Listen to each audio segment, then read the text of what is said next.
साधक है वो सुन करके उसका मनन, अच्छा मैं शरीर नहीं हूं, ये भूख प्यास प्राणों का धर्म है, ये अलग अलग, तो मैं इसको अपना माने हुई हूं, अच्छा मैं छोड़ने का प्रयास करता हूं। अब वो स्वीकृति बदलना बड़ा आनंद है, केवल स्वीकृति बदलने से है।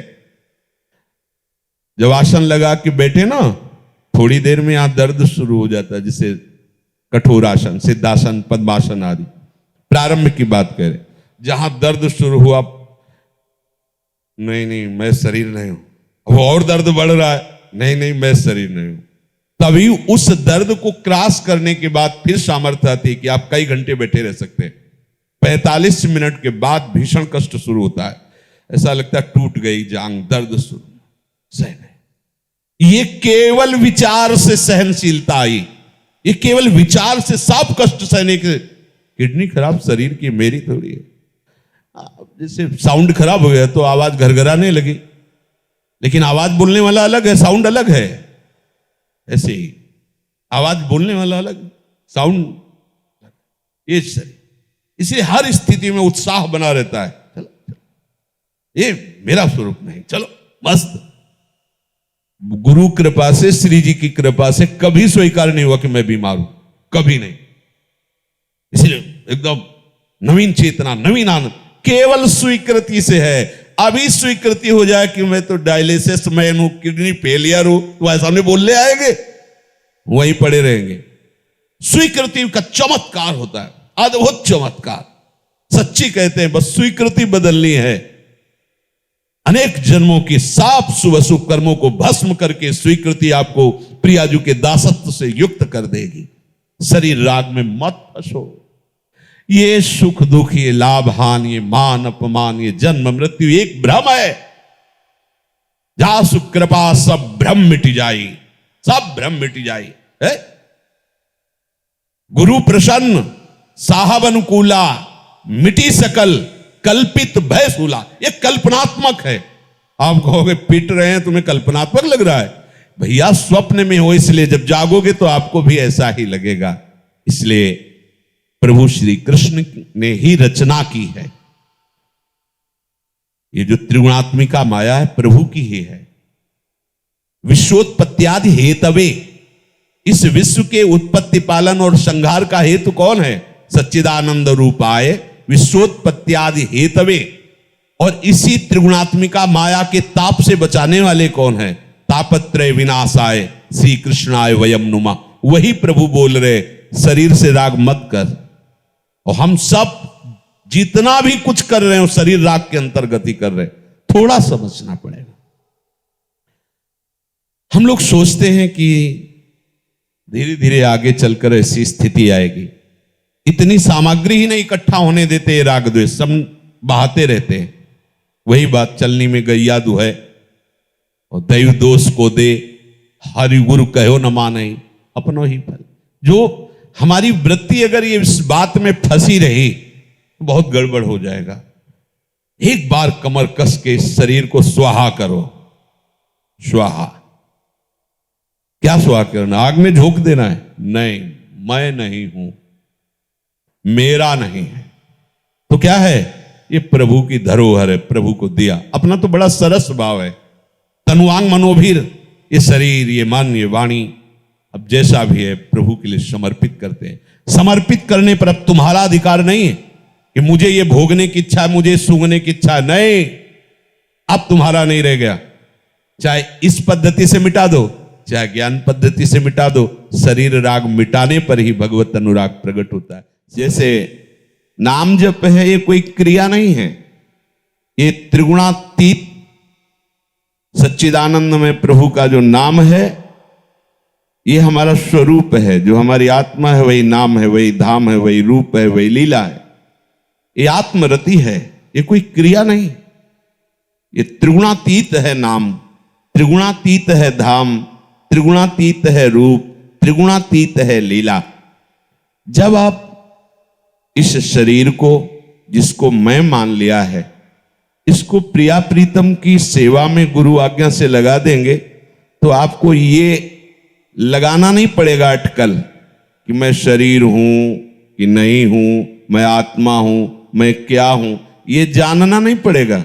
ये स्वयं प्रकाशित हो जाएगा। और उपनिषदों में भी ऐसा ही वर्णन है कि ये जो आत्म तत्व है बहुत प्रवचन करने वाले की समझ में नहीं आता। नायम आत्मा प्रवचनेन लभ्या न मेधया, बहुत बड़ा बुद्धिमान हो तो भी उसकी समझ में नहीं आएगा। बहुना श्रुतेन, बहुत सुनने वाला है तो भी किसको समझ, बोले आत्मा जिसे वर्ण कर लेती है। तो हमारी आत्मा किशोरी महात्मानम स्वामिनी जी, और उन्होंने वर्ण कर लिया। मेरे अज्ञान जनित संबंध से युक्त शरीर सहित सब कुछ वर्ण कर लिया। अब हमें केवल इतनी बात समझनी है कि किसी भी दुख का लेस भी मेरे को छू नहीं सकता। आपने दुख को पकड़ा है तो दुख भोग रहे हो। आपने माने हुए दुख को सुख मान लिया है तो आप सुख का अनुभव करके दुखी हो रहे हो, क्योंकि ये सुख विश्राम वाला नहीं, ये और मिले और भोगूं और चाह पैदा करने वाला है।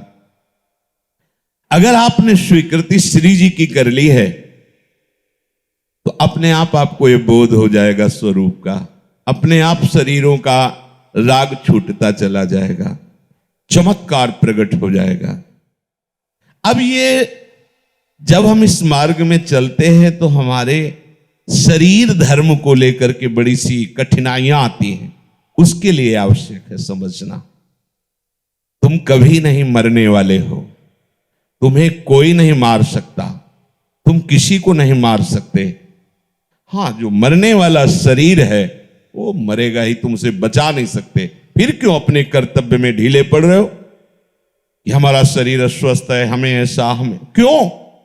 मायाकृत स्वीकृति को बदलना है, हमें प्रभु के महाप्रेम में जाना है। ये सब हो गया, बहुत काल से भोग रहा हूं, इस मन की चाल में बहुत काल से फंसा हुआ हूं, अब नहीं, अब तो प्रियालाल के समीप जाना है। वो हमारे घर वाले हैं, वो हमारे प्राण प्यारे संबंधी हैं, नित्य संबंधी हैं, सनातन संबंधी हैं। ये तो कुछ वर्षों के संबंध होते हैं जिनके लिए हम अपना जीवन नष्ट कर रहे हैं। प्रभु कहते हैं न जायते म्रियते वा कदाचिन नायम भूत्वा भविता वा न भूयः अजो नित्यः शाश्वतोऽयं पुराणो न हन्यते हन्यमाने शरीरे। ये जो हमारा स्वरूप है, जो मैं है, ये कभी जन्मता नहीं, न मरता है, उत्पन्न होकर फिर होने वाला नहीं। ये जन्म रहित, नित्य निरंतर रहने वाला शाश्वत अनादि है। इस शरीर के मारे जाने पर भी ये नहीं मारा जाता। ये हमारा स्वरूप है। अब ये बात सुनने में तो अच्छी लगती है, लेकिन अभी चींटी काटे तो पूरा एकाग्रता उसमें हो जाएगी।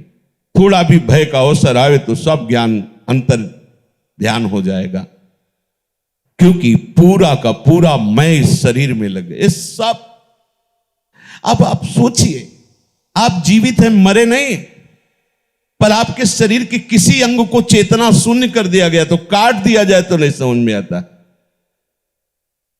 जब आपको ये बात समझ में आने लगेगी कि केवल चेतना का आरोप करने पर इसमें कष्ट हो रहा है, केवल चेतना का, जितना आप आरोप किए हुए हैं उतना ही।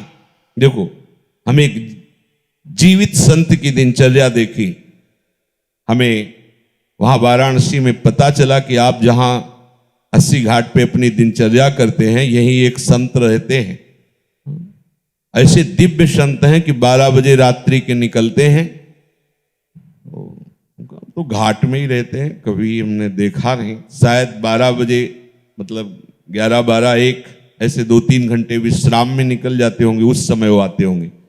क्या था कि 80 घाट तो पूरा कच्चा था उस समय, 80 घाट और तुलसी घाट के बीच में एक दरार थी, और मतलब ज्यादा नहीं ऐसी, और इधर भी पत्थर लगे हुए थे, शेष ऐसे कच्चा, और इधर तो पत्थर का घाट था ही तुलसीदास जी का, जहां वो लीला विहार हुआ, और ऊपर से वो ढका हुआ था।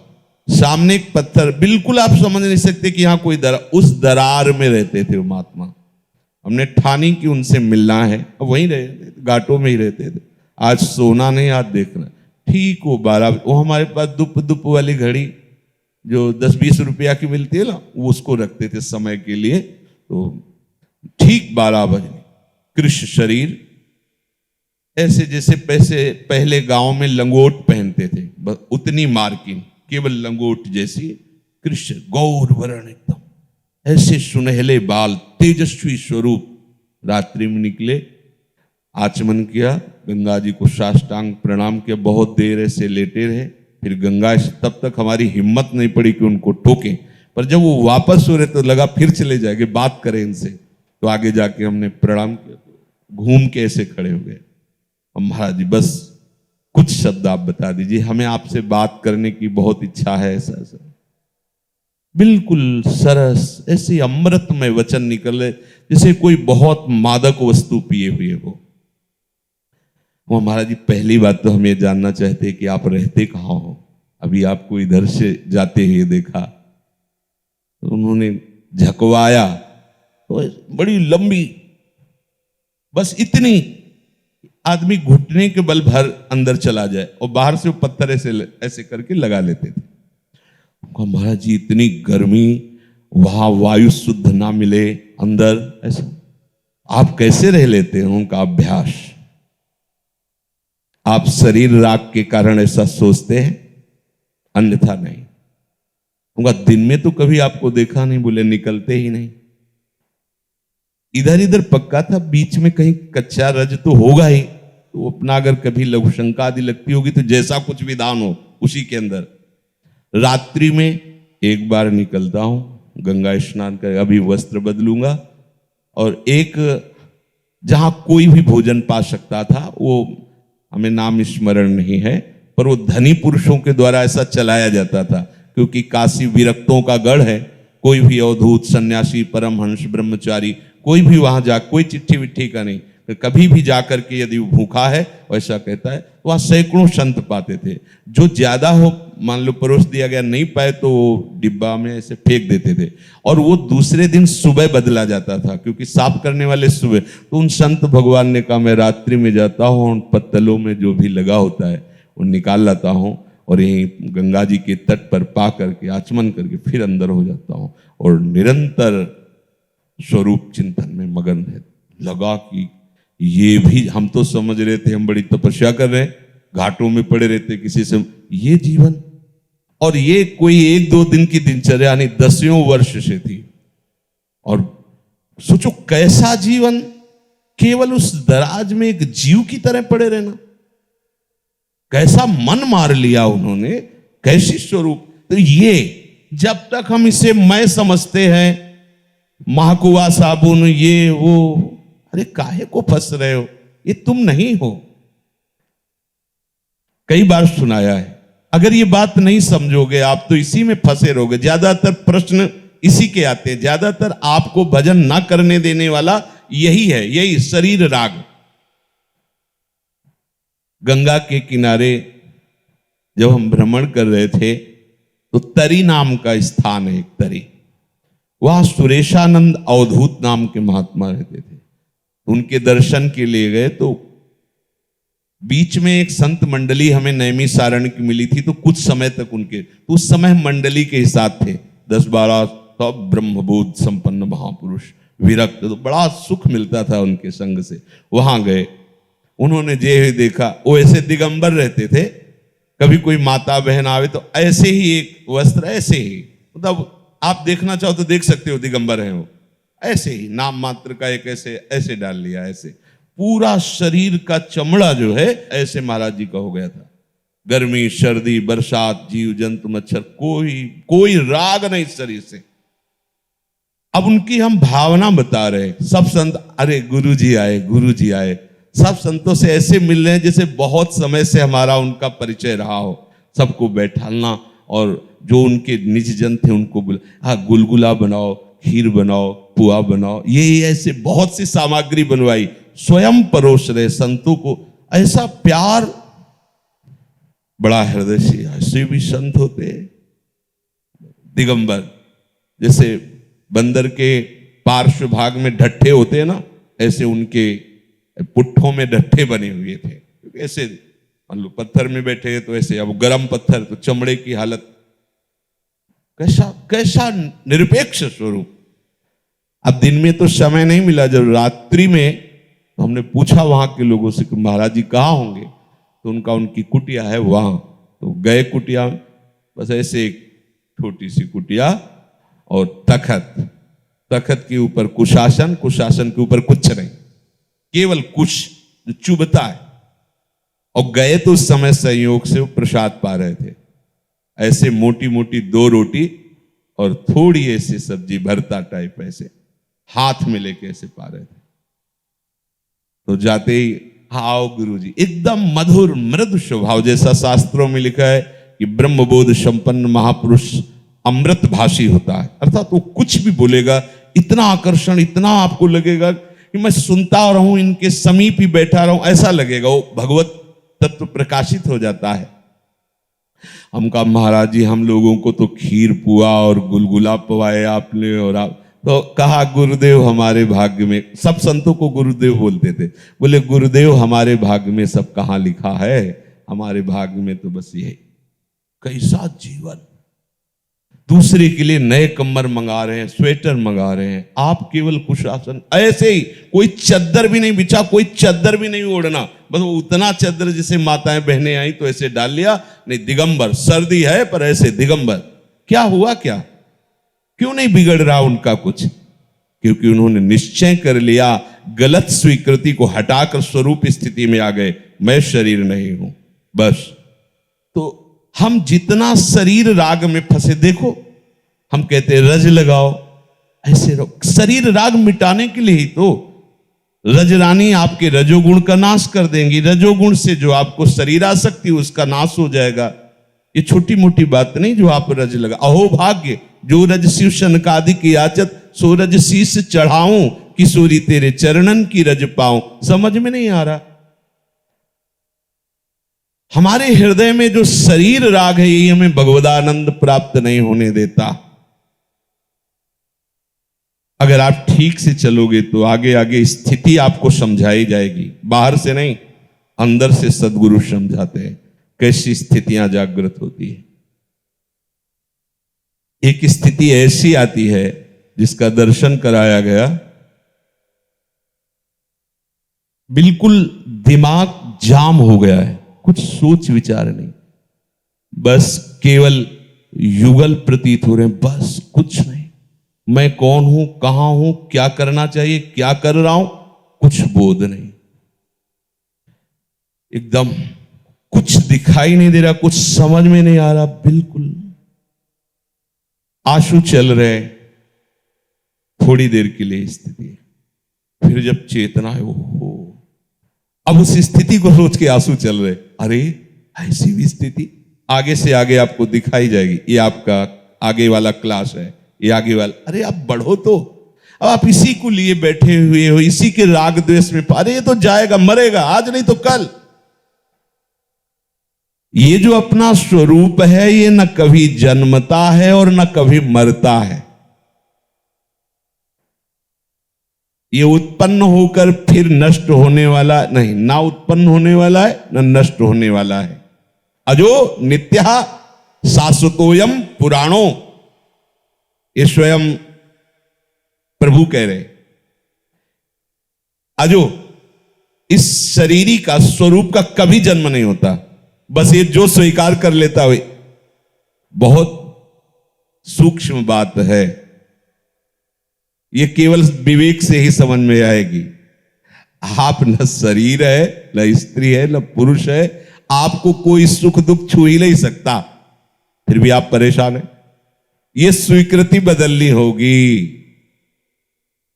जितना उपदेश है, आप देखो समेटने का उपदेश है ना, वही माता पिता भाई बंधु परिवार रिश्ते नाते समेटो, ये मेरे नहीं। क्या करना है, स्वीकृति तो बदल लेना, ये मेरे नहीं। चलो बाहरी बंधन कटे। जैसे बैल होता है ना, एक नाथ उसके होती है, फिर उसमें एक रस्सी बांधी जाती है। ये बाहर की रस्सी समझ लो, अभी नाथ बकाया है, उसी के दम से हमें बांधे हुए है। ये बाहरी रस्सी जो है पहले काटो, साफ संबंध काट दो। अब बचा ये शरीर रूपी रस्सी, नाथ है ये, इसमें जरा सा धक्का दोगे उधर ही मुड़ना पड़ेगा। अब इस शरीर का राग काटना बड़ा कठिन होता है। बोले हम सब कुछ छोड़कर बैरागी हो गए। कौन हम? बोले हम शरीर। कुछ नहीं बना, कुछ नहीं बना, चाहे जिस गुफा में चले जाओ, चाहे जिस एकांत में चले जाओ, प्रपंच तो साथ लिए हो। ये शरीर ही पूरा संसार, ये शरीर ही पूरा ब्रह्मांड है, इसी में सब है। अगर इसका राग नहीं छूटा तो कहीं भी बैठ जाओ ज्यों कत्ते हो जाएगा। पहले शरीर राग का त्याग करके स्वयं ऐसी स्थिति प्राप्त करो कि माया का आकर्षण तुम्हें भ्रष्ट न कर दे, नहीं तो शिव विरंच का मोहई को है बपुरान। इसलिए ये बात जाननी पड़ेगी। आप शरीर नहीं हो ये बात मानकर आप उद्दंडता करने लगो, ऐसा नहीं। आप अनुभव करो इस बात को। गर्मी सर्दी, मान अपमान, सुख दुख। एक उपासक से बात कर रहे थे कि भैया कभी कभी गुप्त रूप से 2-3 दिन भोजन मत करो, कह दो हमारा स्वास्थ्य नहीं ठीक, और देखो भजन चला के कितना चलता है। 3 दिन भोजन नहीं किया, कैसा भजन चला। फिर दोनों टाइम भोजन करें, अब भजन कैसा चल रहा है। फिर एक टाइम भोजन करें, अब कैसा। हर स्थिति में परिपक्व कर लो अपने को कि ये शरीर राग तुम्हारे भजन में विक्षेप ना बने। और भगवत कृपा से सब तभी बात, हजारों की भीड़ में तुम्हारा भजन होना चाहिए, एकांत में भजन होना चाहिए, चलते भजन होना चाहिए, उठते बैठते खाते पीते। कबीर कहा हम रहे ठिकाना। हमारे हृदय में इस शरीर का राग ऐसा बैठ गया, इसलिए प्रभु कहते हैं शरीर का नाश होने पर भी तू जो अविनाशी स्वरूप है तेरा नाश नहीं होता। इस शरीर में विकार ही विकार है और तू निर्विकार है। इस शरीर को स्वीकार करने पर तू विकारी हुआ है।